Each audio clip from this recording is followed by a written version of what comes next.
Merry Christmas and welcome back, everybody. Today we're going to talk about a concept that is fundamental to skin health and also one that is very commonly misunderstood: barrier function. I want to be very clear about this right from the start. Barrier function is not a skin type.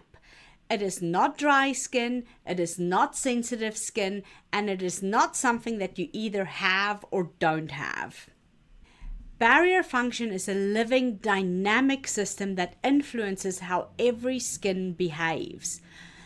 When we treat a compromised barrier as if it were a skin type, when we label it as dry or sensitive, we make decisions that often worsen the very problem that we are trying to solve for our clients.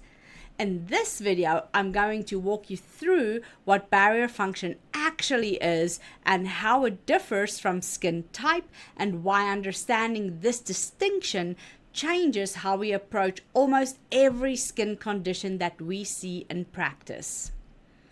Now let's start by clarifying terminology because this is where things usually go a little bit off track.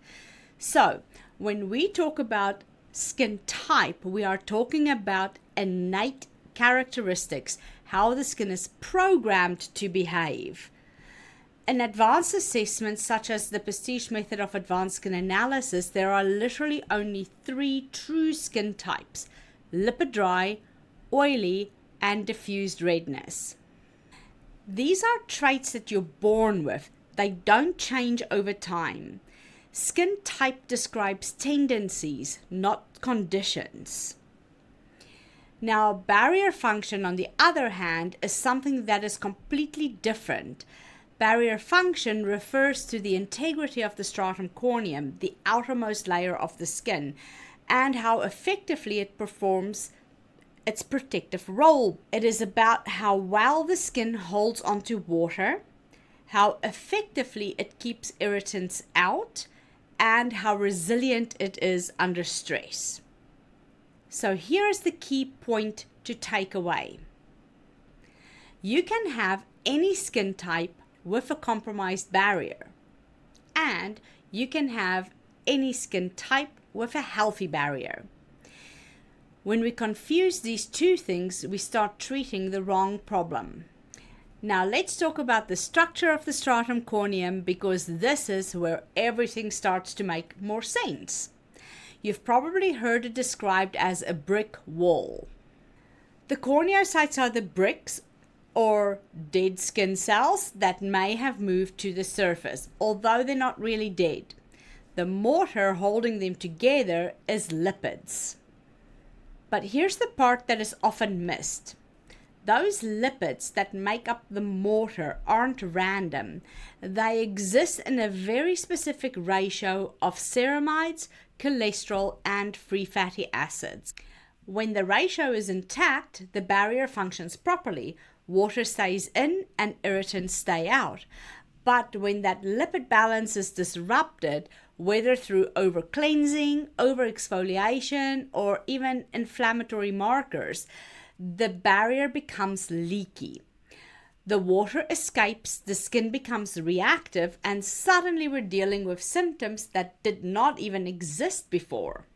So the question is, what actually damages the barrier? Well, most of the time, it's not one thing, it's an accumulation of things. For example, overexfoliation is a big one. Every time we exfoliate, we remove corneocytes. If that removal happens faster than the skin can rebuild, then the barrier will weaken. Harsh cleansing is another, and this is because if the skin feels tight after cleansing, you have to think that the barrier lipids have already been disrupted. Environmental stressors do matter too. Cold air, wind, indoor heating, and even pollution. Stress, both physical and psychological, play a huge role as well. The important thing to understand is that barrier dysfunction is a very common issue, and often we are treating on top of an already compromised system. So how do we recognize the compromised barrier in practice? We look for a skin that does a few things. Reacts easily, stays red despite the treatment that we do for it, that looks hydrated even after moisturizing, and it feels tight, itchy, or even uncomfortable. Lastly, it belongs to a client who says nothing seems to work for my skin. These are not signs that you need stronger actives. They're actually signs that the barrier needs support. Now, this is where many treatment plans start to unravel because instead of stabilizing, we escalate. Rebuilding the barrier is not an aggressive process. It is supportive. So the first step is removing ongoing stress.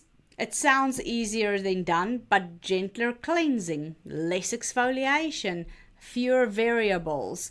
When we then focus on hydration, lipid replenishment, calming the inflammation of the skin, choosing ingredients like ceramides and cholesterol really matters, but so does patience.